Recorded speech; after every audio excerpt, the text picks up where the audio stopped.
Properties of integers क्या होता है, इसके बारे में इस लेक्चर में हम बात करेंगे। इस लेक्चर में हम बहुत ही अच्छे तरीके से समझेंगे कि किसी सेट यानी कि इंटीजर्स के कौन कौन से प्रॉपर्टीज होते हैं। आप किसी भी क्लास में हो, 7th में हो, हाई स्कूल में हो, इंटर में हो या बीएससी में हो, आपके सिलेबस में अगर प्रॉपर्टीज ऑफ इंटीजर्स है तो यह लेक्चर आप सबके लिए बहुत ही इंपॉर्टेंट है, क्योंकि इस लेक्चर में हम बेसिक से स्टार्ट करेंगे और हाई लेवल तक इसको समझकर इसका कॉन्सेप्ट क्लियर करके हम खत्म करेंगे। तो हेलो दोस्तों, एक बार फिर से आप सभी का आपके अपने YouTube चैनल पर स्वागत है। तो बिना देरी किए आइए चलते हैं अपने नोटबुक पर। मेरा नाम है ऋषभ सिंह, आइए चलिए कुछ पढ़ लेते हैं। प्रॉपर्टीज ऑफ इंटीजर्स, इस लेक्चर को बहुत ध्यान से समझना, क्योंकि यह लेक्चर आप सबको बहुत ही आसानी से समझ भी आने वाला है। तो कॉपी और पेन लेकर बैठ जाओ, क्योंकि इस लेक्चर को मिस बिल्कुल भी मत करना।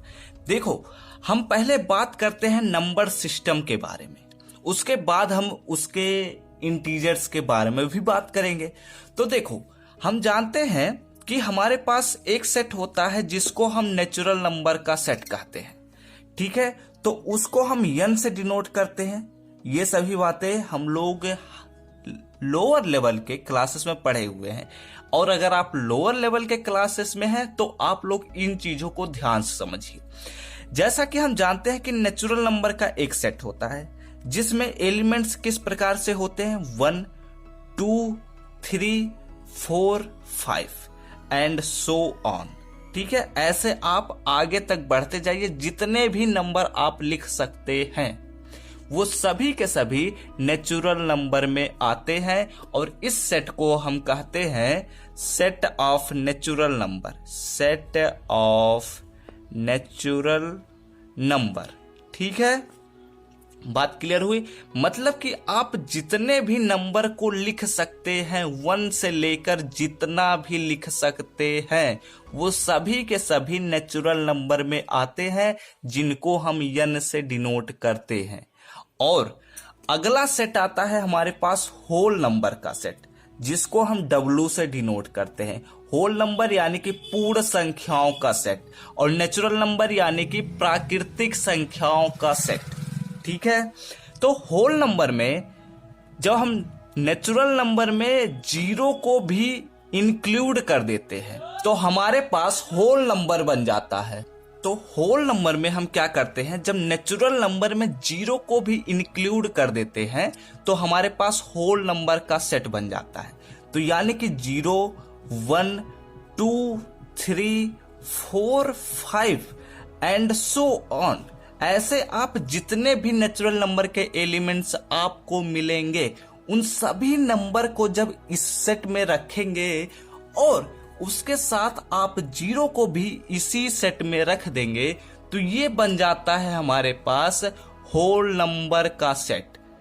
तो सेट ऑफ होल नंबर्स, ठीक है, यानी कि पूर्ण संख्याओं का सेट यह बन चुका।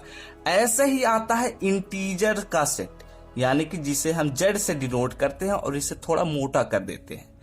तो जो हमारे पास इंटीजर का सेट यानी कि पूर्णांक का जो सेट होता है, वह क्या होता है कि जो हमारे पास होल नंबर का सेट है, इसमें जितने भी नंबर्स बच 0 को छोड़कर जितने भी नंबर्स हमारे पास हैं उनके निगेटिव साइन को भी ऐड कर दीजिए, यानी कि इंक्लूड कर दीजिए।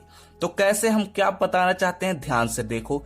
0 +-1 +-2 +-3 +-4 एंड सो ऑन, ये हमारे पास बन जाता है इंटीजर्स का सेट, यानी कि पूर्णांक का सेट बन जाता है, ठीक है।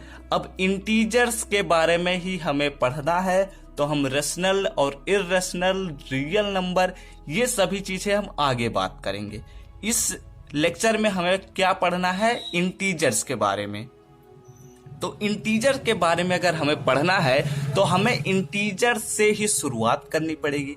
तो ये हो गई हमारे पास बेसिक कॉन्सेप्ट। अब ध्यान से समझो, इंटीजर्स के प्रॉपर्टीज जो होते हैं उन्हें ध्यान से समझना। देखो, जो इंटीजर का सेट होता है ये दो तरह के जैसे कोई भी अगर कोई भी सेट है तो वह जो प्रॉपर्टी दिखाएगा वो ऑपरेशंस पर दिखाएगा। ठीक है, ये बात ध्यान से सुनना। कोई भी अगर सेट है तो वह अगर उसके पास प्रॉपर्टी है और कोई सेट है तो वह ऑपरेशंस पर प्रॉपर्टीज दिखाता है। जैसे कि ऑपरेशन कहने का मतलब क्या है, प्लस पे, माइनस पे, मल्टीप्लिकेशन पर, डिवाइडेशन पर, इन चारों चीजों या फिर और भी जो ऑपरेशंस होते हैं उन सभी चीजों पर यह अपने गुणों को दिखाता है, यानी कि प्रॉपर्टीज को दिखाता है। तो अब हमें बात करना है एडिशन पर। तो हम मेनली हम बात करते हैं एडिशन पर और मल्टीप्लिकेशन पर, क्योंकि निगेटिव जो कंडीशन होता है, जो निगेटिव ऑपरेशन होता है, वो केवल हमारा क्लोजर लॉ यानी कि समवृत्त गुण दिखाता है। और आगे चीजों को धीरे धीरे समझते हैं, अचानक से समझेंगे तो प्रॉब्लम हो सकती है, तो ध्यान से समझो। पहला जो नियम होता है, हम पहले एडिशन पर बात कर लेते हैं। ठीक है, एडिशन को टारगेट रखते हुए हम बात करेंगे। तो यहां पर यह समझना है, क्या समझना है कि अगर हमारे पास ऑपरेशन प्लस है तो यानी कि हमें हर एलिमेंट को जोड़ना है। तो इसमें सबसे पहला नियम आता है समवृत्त, यानी कि इसको इंग्लिश में कहते हैं समवृत्त गुण, यानी कि इसको हम इंग्लिश में कहते हैं क्लोजर लॉ। हिंदी में भी लिख रहे हैं क्योंकि हिंदी वाले बच्चों को परेशानी ना हो, इसीलिए हम ये लिख रहे हैं। तो समवृत्त लॉ के बारे में हमें पढ़ना है।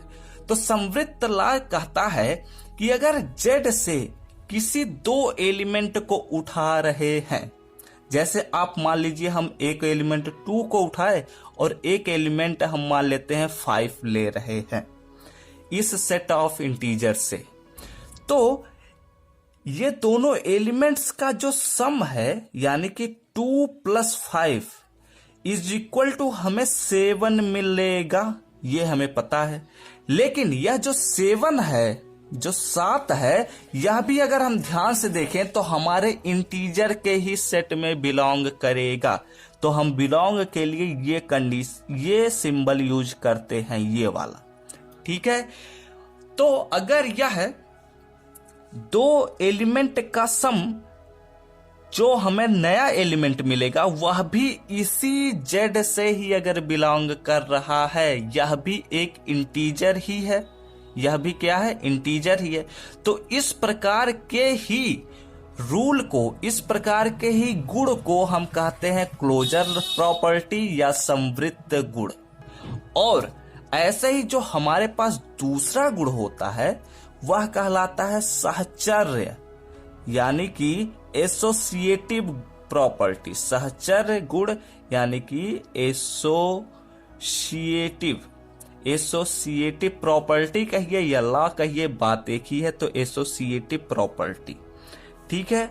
एसोसिएटिव प्रॉपर्टी कहता है, यानी कि सहचर्य गुण कहता है कि अगर किसी 3 एलिमेंट को हम उठा रहे हैं, ये जो पूर्णांक के सेट हैं, इनमें से अगर हम किसी भी 3 एलिमेंट को उठा रहे हैं, जैसे हम मान लेते हैं, इस बार हम निगेटिव वाले को ले लेते हैं, जैसे मान लेते हैं -2, 5 और ऐसा करते हैं, यहां पर लिख लेते हैं -10। ठीक है, चाहे जो नंबर ले लीजिए, इससे कोई फर्क नहीं पड़ेगा। तो ये 3 एलिमेंट जब हम उठाएंगे तो इनका सम, पहले हम इनका सम यानी कि -2 + 5, उसके बाद जब हम +-10 करेंगे तो ये इसके बराबर होगा। किसके बराबर होगा? देखो किसके बराबर होगा? 5 +-10 के। देखो इस चीज को समझो, हम यह क्या लिखे हैं बहुत बच्चे कंफ्यूज रहते हैं, यह क्या लिखा हुआ है, इनमें अंतर क्या है, उसी चीज को समझ लो। पहले हम क्या करेंगे, -2 को 5 में ऐड करेंगे, उसके बाद हम -10 से ऐड करेंगे, क्योंकि यहां पर एक बड़ा ब्रैकेट बना हुआ, यानी कि पहले इन दोनों को ऑपरेट करना है, उसके बाद इससे ऑपरेट करेंगे। और इसमें हम क्या करेंगे, पहले इन दोनों को ऑपरेट करेंगे, यानी कि 5 और -10 को, उसके बाद हम -2 से ऑपरेशन करेंगे। और यहां से जब हम सॉल्व करेंगे तो हम देखेंगे कि यहां जो वैल्यू मिलेगी, यहां कुछ वैल्यू मिलेगी इनको जब सॉल्व करेंगे, और यहां जो वैल्यू मिलेगी जब हम इनको सॉल्व करेंगे, तो ये दोनों वैल्यूज हमारे बराबर हमेशा मिलेंगे। और इसी तरह के ही प्रॉपर्टी को हम कहते हैं सहचर्य गुण, यानी कि एसोसिएटिव प्रॉपर्टी। अब आते हैं हम अपने तीसरे प्रॉपर्टी के ऊपर, और जो तीसरा प्रॉपर्टी है उसका नाम है योज्य प्रतिलोम, योज्य तत्समक है, ठीक है। योज्य तत्समक को इंग्लिश में हम कहते हैं additive identity, additive identity, IDENTITY, ठीक है। अब देखो, इसको ध्यान से समझना, यह बहुत ही आसान और बहुत ही समझने लायक प्रॉपर्टी है। देखो, अगर इसमें हम ध्यान से समझें तो आप सेट ऑफ इंटीजर्स के किसी भी एलिमेंट को उठा लीजिए, किसी भी एलिमेंट को, हम मान लेते हैं ए कोई एक एलिमेंट है हमारे इंटीजर के सेट का। अब अगर इसमें हम 0 को ऐड करते हैं तो हम देखेंगे कि हमेशा हमें केवल और केवल वही एलिमेंट मिलेगा जिसको हम उठा रहे हैं। बस इसी ही प्रॉपर्टी को हम कहते हैं योज्य तत्समक, यानी कि एडिटिव आइडेंटिटी प्रॉपर्टी।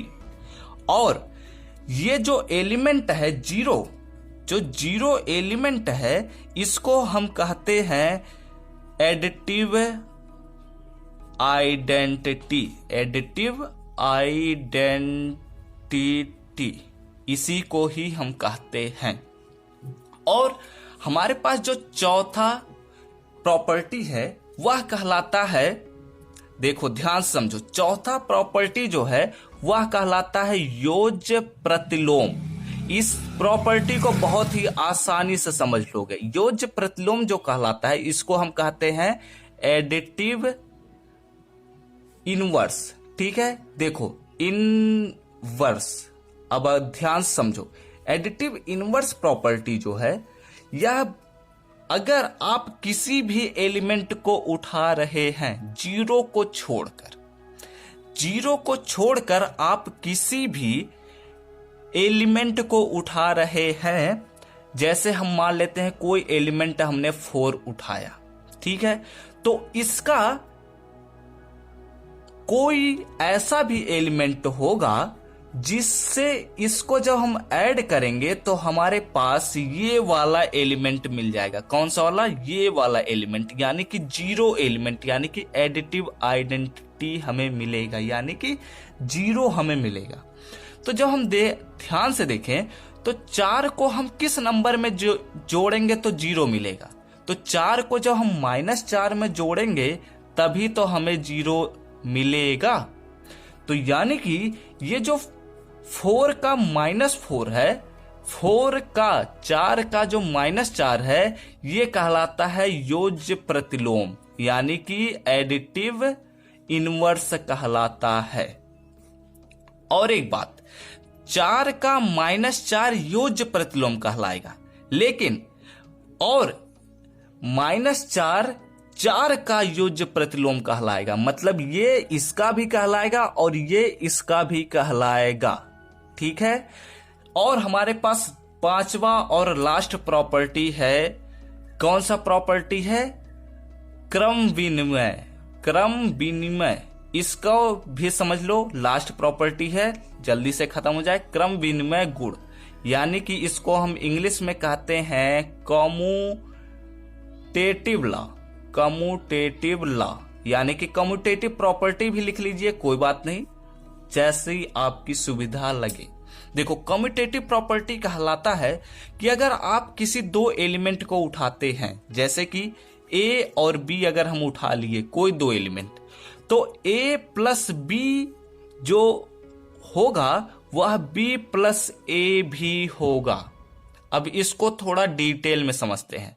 जैसे हम मान लेते हैं 2 और 5 हमने एग्जाम्पल के लिए ले लिया, तो अगर हम 2 और 5 को जोड़ेंगे तो हमें मिलेगा 2 और 5 को जोड़ेंगे तो हमें मिलेगा 7, और अगर हम 5 और 2 को जोड़ेंगे, और अगर हम 5 और 2 को जोड़ेंगे तब भी मिलेगा हमें 7। यानी कि यहां से एक बात दिख रहा है कि 2 + 5 = 5 + 2 = 7 हमें हमेशा मिलेगा। यानी कि इस प्रॉपर्टी को ही हम कहते हैं क्रम विनिमय गुण, यानी कि कम्यूटेटिव लॉ। अब देखो, हमने एडिशन के रिस्पेक्ट में यानी कि प्लस के रिस्पेक्ट में इंटीजर के प्रॉपर्टी के बारे में सब कुछ डिटेल में समझ लिया।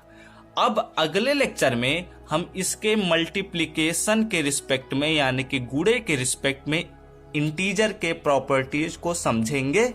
इसके लिए आप सबको कमेंट करना पड़ेगा। अगर लेक्चर्स नहीं प्रोवाइड हुए हैं तो आप लोग कमेंट करिए, तो हम प्रोवाइड कर देंगे, और प्रोवाइड हो चुके हैं तो आप लोग उनको भी देखकर मजे करिए और अच्छे से समझिए।